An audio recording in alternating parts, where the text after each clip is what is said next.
Hello and welcome to the Psychedelic Tea Chat today. I'm recording it here on live and also on Zoom. So if I look down or look up, that's why. Today I'm drinking one of my favorite teas.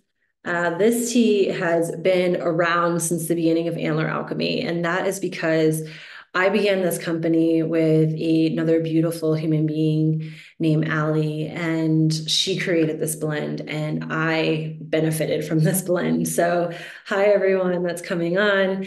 And so I want to share about this blend and also why I'm using it right now, what I really love about it, and then get into my psychedelic story and just some of the things that's been going on in my mind and in my heart and my soul. And these psychedelic tea chats is what I want to call them. They're really an opportunity for you all to ask me questions and also an opportunity for me to share what I think is like happening in the kind of atmosphere of the world or what I'm noticing and what I want to speak about. And so, as always, if you have any questions, I'm looking at the chats and I would love to engage with you at the same time. Today, I'm drinking this beautiful tea that Ali created and I have kept going in Antler Alchemy called Winter Spice. And I'm going to pour it here real quick. And I'm really excited about this. I am going to put out a reel in a day or two that explains how I made this. This was done by a decoction because most of these herbs are best prepared in a decoction. We have orange peel, cinnamon, wood betony, fennel, cardamom, cloves, ginger root, and of course, my favorite ingredient, love. And let's take a sip.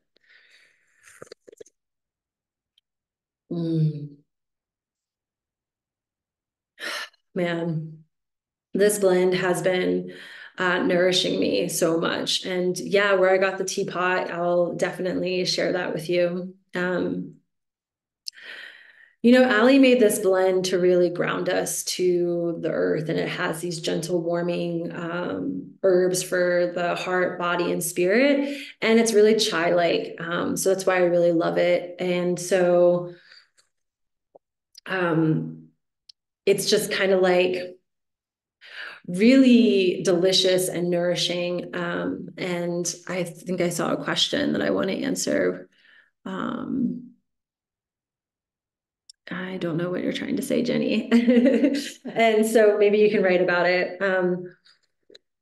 But this tea, one of the key ingredients that I really love about this tea is that it has all these warming spices. And so it really brings a carminative effect to the digestive system and really nourishing. And one of the herbs that I love the most in here is wood betony. Stachys officinalis, or used to be known as Betonia, I believe. And it really works in the mind and it works combining the mental, the heart, and the digestive system. And it's known for really being able to work with like witchcraft, or if you're feeling like a part of yourself is being taken over and it doesn't belong to you.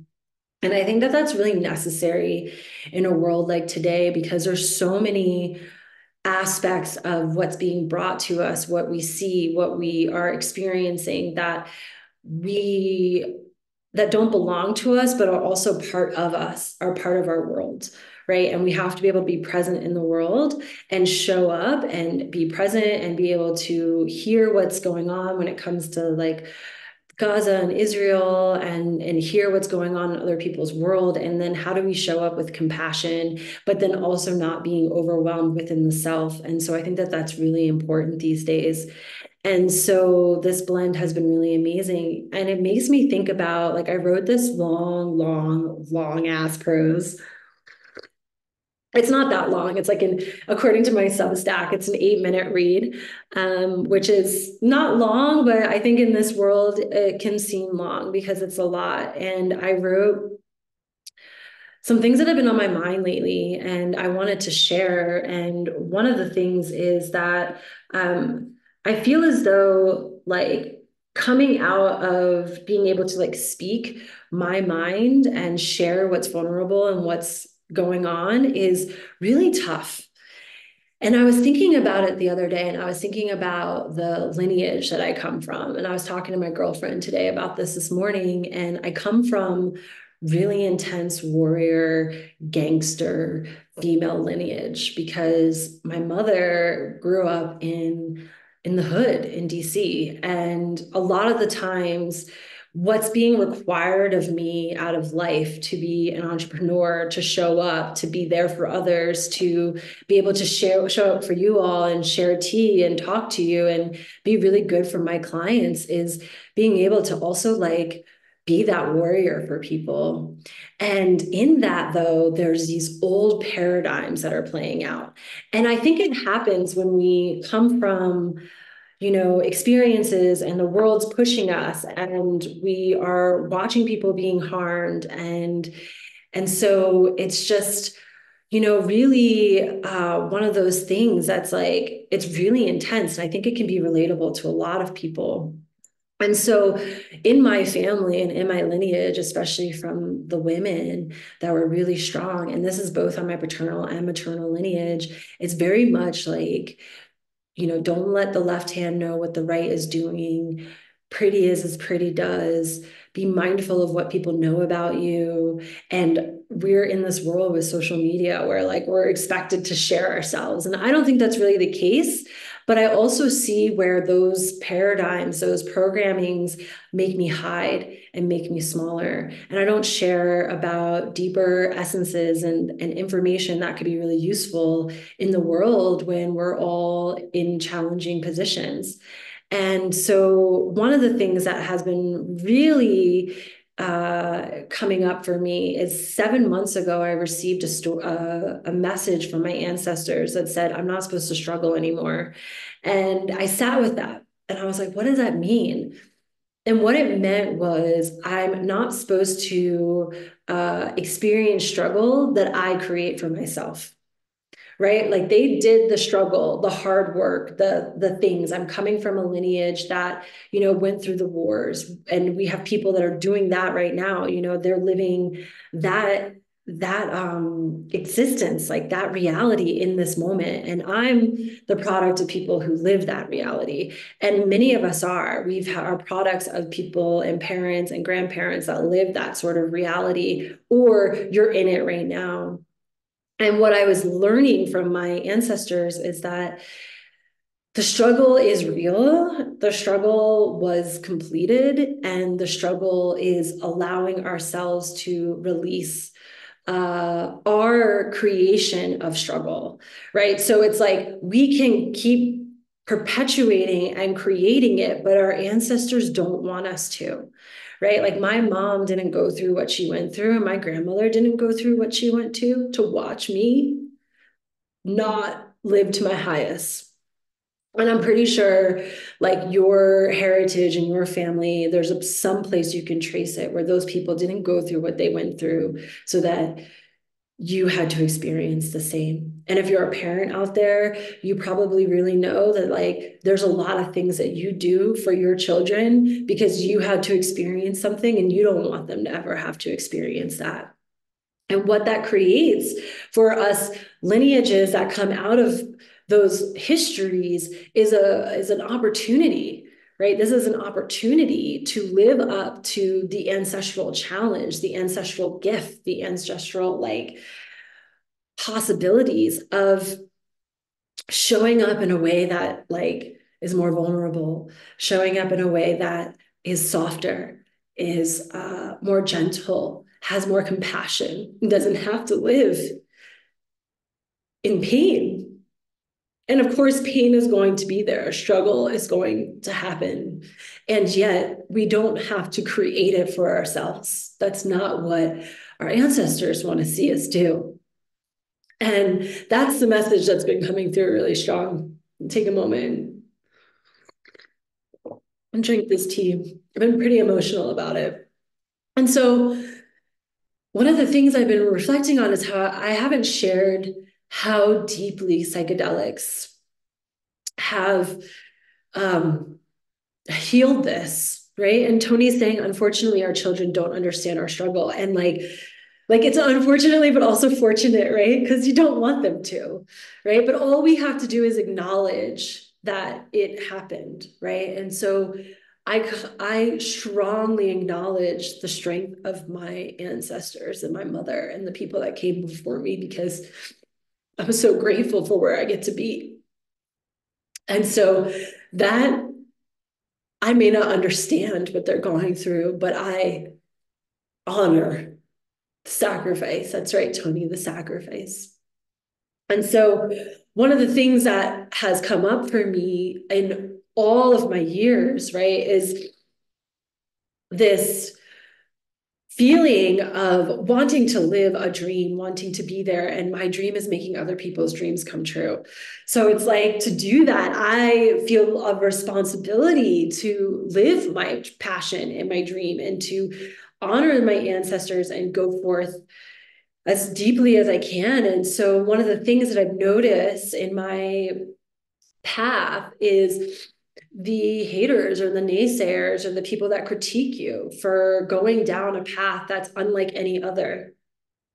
And I think that that's really important for us to do because even if your own people who have gotten you into a place where you can move forward without having to struggle as them kind of feel like they're holding you back or critiquing you, they're actually cheering you on. They just don't know how sometimes. And sometimes people don't really know how to cheer you on. And so one of the things that I noticed in my psychedelic journey was that I needed that healing. I needed that support from plants and psychedelics to be able to get me to the next level, to be able to figure out where this was mine and it wasn't mine, but also where I was going to break the ancestral patterns.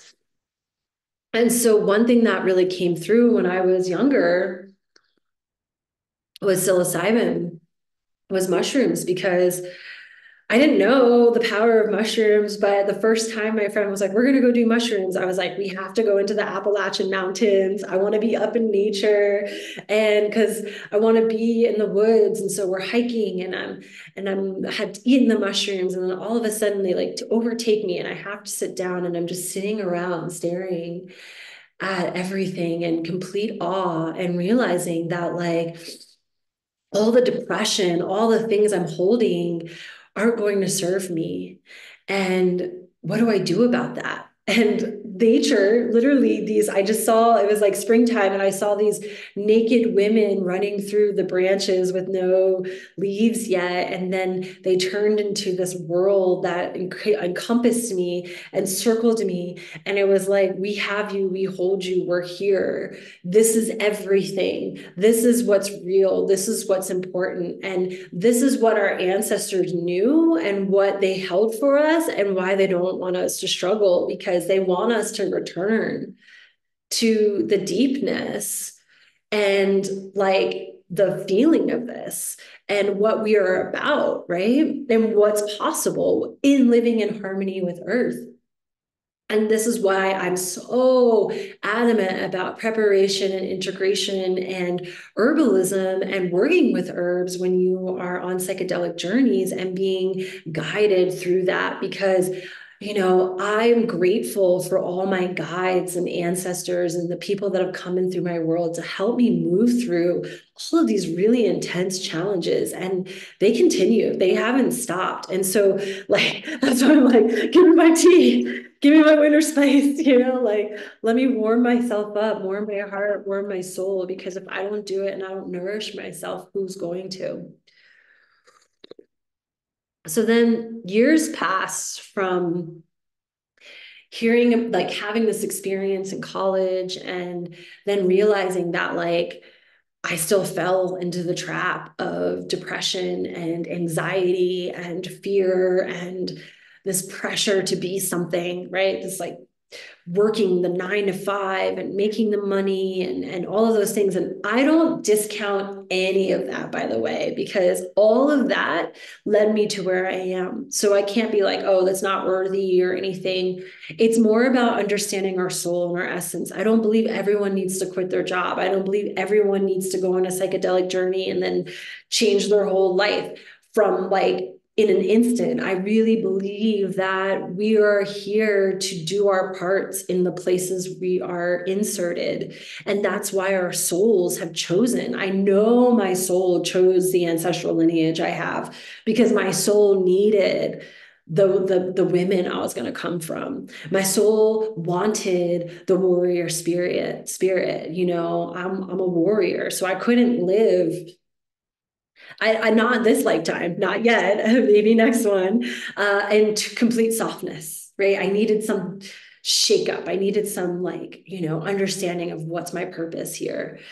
And so I found out about ayahuasca in 2008, and I began this whole preparation. And I'm going to talk about that another time. But what I want to share is that, you know, during my first ayahuasca experience, I had been preparing for this moment for 7 years.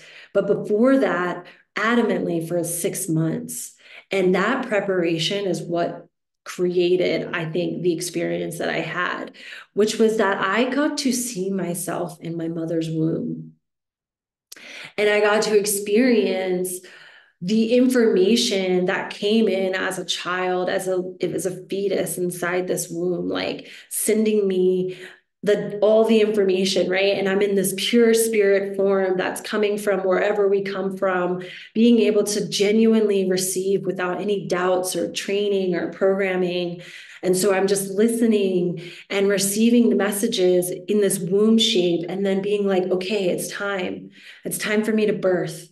I watched myself slip in the womb and get ready for my experience. And as I wrote in my newsletter, or what I have on Substack, it's like, if you ask my parents, it was like a blizzard, and it took 23 and a half hours, and the doctors wanted to give my mom a cesarean section because they were like, this isn't right, this child should be here. And my dad was like, both my dad and my mom were like, no, this soul comes when this soul comes. And we don't need any assistance from you to just rip it out of the womb. It's not ready, right? And that's my ancestral lineage. That's what my ancestors wanted to gift me. That's why I chose that, was because I wanted to choose parents that would defy authority while also respecting it at the same time, you know? And so it's like that essence was imprinted in that moment. And I felt that strength when I was in my womb, my mother's womb. I felt apprehension, determination, and softness. That was like, you know, required. There was a certain softness that was required for me to be able to come. And so that experience when I was in my first ayahuasca experience was to show me, you know, why I came here. And then I was given this message. I was supposed to be her voice. And I never share that really because it's scary, right? To share that. And that's what my ancestors have taught me. Like, you can't share your true purpose. You can't share these things because someone will either try to take it away from you, you'll get beaten and out of you, right? Slaves and I come from Ashkenazi Jewish people as well. So lots of fear about stepping into your true power because it's like really intense. And so what I want to share today is that, like, the message is to be the voice, to show up. And so this is me showing up. And I want to encourage you all to show up for who you are and what you know is there in your heart. And I know it can be hard. And the herbs and psychedelics, they're here for that. And then you have to do the work that's required, because they came to me and shared with me my message. And I wrote this thing in my post that I want to share with you about psychedelic journeys and messages. I believe it's important to ask questions on your psychedelic journeys, meditations, and moments of being inspired by the muses. They want a dialogue. They don't want you to follow mindlessly, but to question their intentions and directives and formulate the path for yourself. Because you're not the only one hearing the message, but you might be the one that does something about it. And I felt like that was like a directive that came through that was like, you know, that's part of being in these spaces and being in this power and being in these ancestral lineages and psychedelic spaces. It's like you can't just mindlessly believe anything that's being told to you. You have to bring it in, listen, and have a dialogue with those spirits and those essences. That's what plants are here for. That's what psychedelics are here for. And then it's your work, your path to move forward and do something about it. If you feel called by the message, if you don't do it. It's okay. Someone else will, but do what you want to do. And so that is just what I really wanted to share today in this psychedelic tea chat, is that like our ancestors and the ones that came before us did it. So just look at where you came from and realize those things your family went through, your lineage went through, they're wanting you to not go through the same struggles. They're wanting you to take up your responsibility from where they left off and move into the next ones so that you can clear the boundaries that are existing beyond those ones rather than being stuck in what they experienced. So that's what I have to share today. I'm really excited about this winter spice tea. I do sell it on my website, antleralchemy.com. I'll post it up in my stories probably after this, but I just want to thank all of you all for showing up. I really like toy with, is it too long? Do I need to make it shorter? So I'm trying to honor people's times and not spend a lot of time on my lives, because I could talk for like a long time. And so just, I love any feedback. If you feel like they should be longer, they feel should be shorter, let me know. And I'm just really grateful for the messages that have come through, the intense emotions that I've been going through. And I'm sure a lot of us are. And I just want you to know you're not alone, and that there's herbs for you, there's guidance, there's people here, and you can count me as one of those. So thank you for living an inspired life, and may you continue to do so.